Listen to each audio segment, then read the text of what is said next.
गोपालगंज नामक गांव में मदन नाम का एक किसान रहता था। मदन अपने खेतों में बहुत मेहनत से काम करता था और उससे ही जो आमदनी होती उसी से उनका घर चलता था।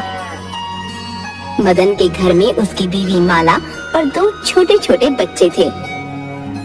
माला, मैंने अपनी जमीन पर आम के पेड़ लगाए हैं। पड़ोस वाला किशन बता रहा था कि पिछले साल आम की खेती करने वालों को बहुत मुनाफा हुआ है और शहर में आम बहुत अच्छी कीमत पर बिके। इसलिए मैंने भी आम के पेड़ लगाने का सोचा। यदि सब कुछ ठीक ठाक रहा तो इस बार मुनाफा दोगुना होगा। हम लोग अपने घर की मरम्मत भी करवा लेंगे और बच्चों की पढ़ाई भी सही से चल पाएगी।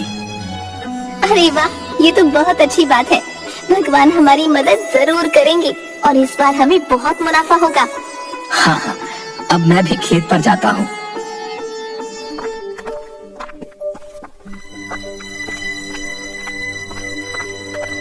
मदन रोजाना अपनी जमीन पर जाकर पेड़ों में पानी देता और उनकी खूब सेवा करता ताकि बहुत अच्छे फल आएं।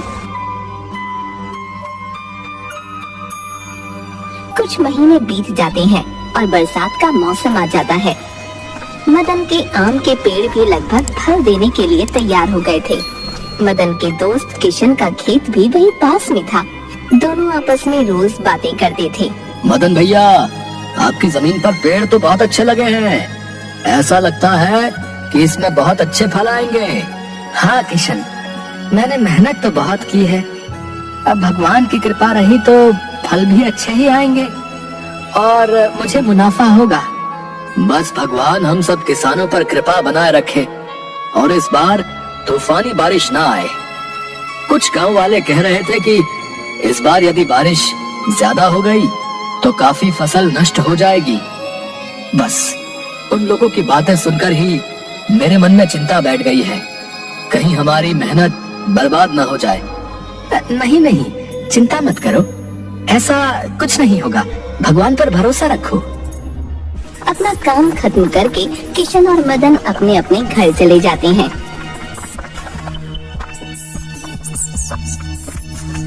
मदन ने किशन को तो दिलासा दे दिया, किंतु उसकी बातें सुनने के बाद मदन के मन में एक डर सा बैठ गया कि यदि कहीं सच में ही तूफानी बारिश हो गई तो उसकी सारी मेहनत बर्बाद चली जाएगी।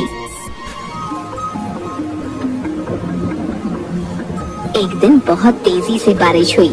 बारिश रुकने का नाम ही नहीं ले रही थी। मदन अपने घर में बैठा बैठा बारिश के रुकने का इंतजार कर रहा था। लगातार 2 दिन से बारिश हो रही है, रुकने का नाम ही नहीं ले रही। मेरा मन बहुत घबरा रहा है। इतनी तेज तूफानी बारिश में तो पूरे गांव की फसलें बर्बाद हो जाएंगी और मैंने जो कितने महीनों तक अपने खेतों पर काम किया है वो सब बर्बाद हो जाएगा। चिंता न करें, ऐसा कुछ नहीं होगा। तुम नहीं जानती, कुछ साल पहले ऐसे ही बारिश आई थी और पूरे गांव के खेत बर्बाद हो गए थे। उस साल गांव में किसी को भी उनकी मेहनत का फल नहीं मिला। यदि इस बार भी ऐसा हुआ तो मुनाफा तो दूर की बात है, हमें खाने के भी लाले पड़ जाएंगे। मुझे कुछ और काम करने को मजबूर होना पड़ेगा। इसी तरह चिंता और सोच में मदन पूरी रात सो नहीं पाता। अगले दिन मदन सुबह सुबह बारिश बंद होते ही अपने पेड़ों को देखने भागता है, परंतु वहाँ का नजारा देखकर उसके होश उड़ जाते हैं। वहाँ चारों तरफ बर्बादी का मंजर था। सभी के खेत और फसलें बर्बाद हो चुकी थीं। मदन सर पकड़कर वहीं बैठ जाता है और रोने लगता है। तभी किशन वहाँ आता है।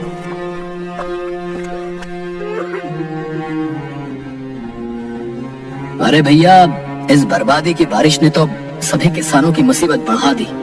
देखो, तुम्हारी और हमारी मेहनत पर कैसे पानी फिर गया। मुझे कुछ समझ नहीं आ रहा, मैं क्या करूं। मैंने तो अपनी सारी उम्मीदें इसी फसल से लगाई हुई थी। मैं अपना घर चलाने के लिए क्या करूं, मुझे तो कुछ समझ नहीं आ रहा। अरे भैया, सभी का यही हाल है। गांव में जितने भी किसान हैं, सभी पर ये मुसीबत आई है। किशन चला जाता है, परंतु मदन वहीं बैठा बैठा रोता रहता है। काफी काफी देर वहाँ उदास बैठने के बाद मदन जब अपने घर की ओर जाता है तो घर का नजारा देखकर उसका मन दुखी हो जाता है। बारिश के पानी से घर की छत बह रही थी और भूखे प्यासे बीवी और बच्चे कोने में दुबके बैठे थे। अरे कहाँ थे आप? कब से मैं आपका इंतजार कर रही थी। देखिए ना, छत से कितना पानी टपक रहा है। भूखे प्यासे बच्चे कब से खाने के लिए कह रहे हैं, पर मैं खाना कहाँ से लाऊं? ना तो घर में राशन है, ना ही सोने की जगह। आप कुछ कीजिए ना, मुझसे बच्चों का ये दुख नहीं देखा जाता। माला, मैं कुछ करता हूँ। हमारा सब बर्बाद हो गया।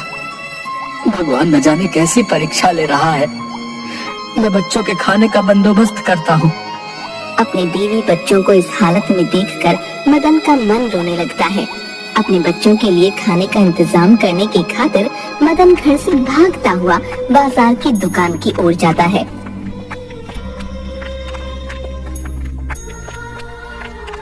पर बारिश होने के कारण उसे कहीं से भी कोई मदद नहीं मिलती, क्योंकि उस आफत की बारिश में सभी का बुरा हाल था। बहुत भारी मन से मदन खाली हाथ निराश होकर अपने घर की ओर लौट रहा था। तभी अचानक उसे एक चिड़िया के कराहने की आवाज आई। ये किसी पक्षी के रोने की आवाज कहाँ से आ रही है? वो इधर उधर नजर घुमाता है तो उसे एक घायल चिड़िया दिखती है जो कि दर्द से बुरी तरह कराह रही थी। अरे ये इस नन्ही सी चिड़िया को किसने घायल कर दिया? लगता है ये भी इस बारिश में घायल हुई है। मदन तुरंत अपनी परेशानी भूलकर उस चिड़िया के जख्म को साफ करके उसकी पट्टी करता है और उसे पानी से अच्छे से साफ करके उसे पीने को पानी देता है। कुछ देर में चिड़िया का दर्द कम होता है और वो मदन से कहती है, तुम कितने अच्छे इंसान हो। तुमने मेरी मदद की, मेरी जान बचाई।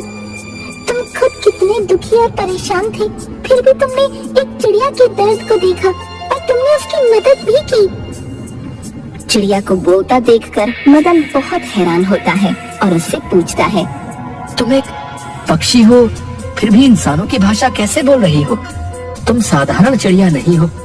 हाँ, मैं एक जादुई चिड़िया हूँ और मैं तुम्हारी परीक्षा लेने आई थी। मैं देखना चाहती थी कि इतने दुख में भी क्या तुम मेरी मदद करोगे। तुम इस परीक्षा में पास हुए, इसलिए मैं तुम्हें इनाम देती हूँ। तुम मुझसे कोई भी वरदान मांग लो, जो भी इच्छा जाहिर करोगे वो पूरी हो जाएगी। मदन कुछ सोचने के बाद चिड़िया से कहता है, आप तो सब जानती हैं, मेरी पूरी मेहनत पर पानी फिर गया। मेरे पेड़ फल देने को तैयार थे, परंतु ऐसी तूफानी बारिश आने की वजह से मेरी सारी फसल बर्बाद हो गई। आप मेरी कुछ ऐसी मदद करें कि मेरी सारी फसल ठीक हो जाए और मैं इस मुसीबत से निकल पाऊं। मैं तुम्हें कुछ जादुई बीज दे रही हूँ। इन्हें तुम कल सुबह अपने खेतों में डाल देना, फिर देखना तुम्हारे पेड़ों पर सोने के आम लगेंगे। तुम्हारे जो पेड़ बर्बाद हो गए हैं, वे सभी इनके जादू से ठीक हो जाएंगे और उन पर सोने के आम लगेंगे। इसके बाद तुम्हें कभी भी चिंता और गरीबी का सामना नहीं करना पड़ेगा। चिड़िया वो जादुई बीज देकर उड़ जाती है। मदन वहीं बैठा सोचता रहता है,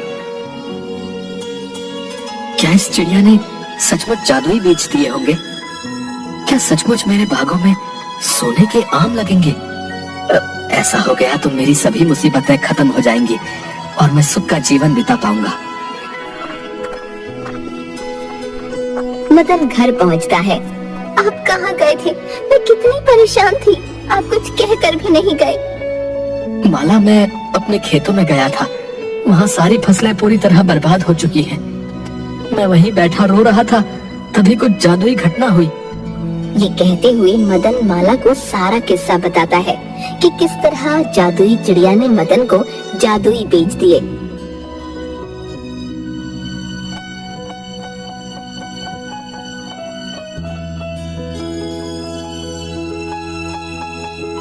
अरे क्या आप सच कह रही हैं? यदि चिड़िया ने वो जादुई बीज दिए हैं तो जरूर हमारे खेतों में सोने के आम लगेंगे।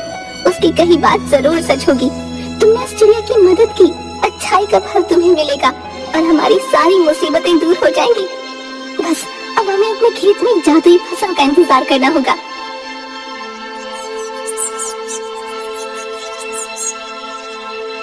मदन और माला सो जाते हैं।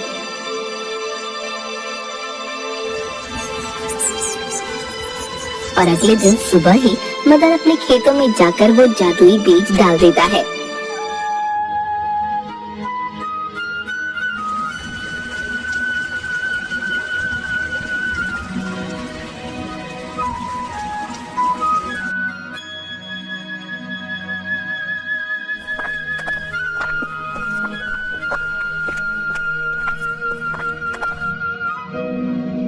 कुछ दिनों के इंतजार के बाद मदन के खेतों में पेड़ों पर सचमुच सोने के आम लगे नजर आते हैं। अरे क्या मैं सपना देख रहा हूँ? यहाँ तो सचमुच सोने के आम लगे हुए हैं। उस चिड़िया की कही बात सच हो गई। मैं जल्दी से ये आम तोड़कर घर ले जाता हूँ और उन्हें तुरंत जाकर बाजार में बेचता हूँ। धन्यवाद भगवान, आपका लाख लाख शुक्र है।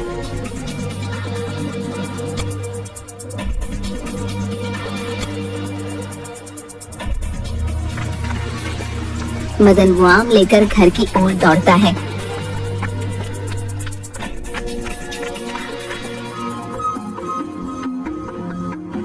देखो माला, देखो, जादुई चिड़िया की बात सच हुई। अब हमारे गरीबी के दिन गए। देखो, सोने का आम। कमाल हो गया ना? अरे ये तो सचमुच सोने के आम है। ये आम बेचने पर तो हमें बहुत सा पैसा मिलेगा, परंतु अभी केवल एक ही आम बाजार ले जाओ और उसे बेच कर आओ। सारे आम एक साथ ले जाना खतरनाक होगा। मदन एक आम लेकर बाजार जाता है।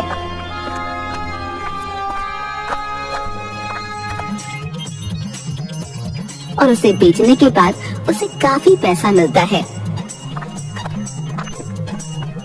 माला, केवल एक आम बेचने पर ही हमें इतना पैसा मिल गया। बाकी के आम मैं बाद में बेचूंगा। क्यों ना आप खेतों का काम छोड़कर आभूषण की दुकान खोल लें? इतने सोने से काफी आभूषण तैयार हो जाएंगे और उस काम में मुनाफा भी बहुत है। हाँ, ये तो बहुत अच्छा आइडिया है। इसके बाद से मदन आभूषण की दुकान खोलता है, जो कि काफी अच्छी चलने लगती है। इसीलिए कहते हैं कि नेकी कभी खाली नहीं जाती। यदि हम किसी की मदद करते हैं तो हमें भी बदले में उस निस्वार्थ मदद का फल जरूर मिलता है।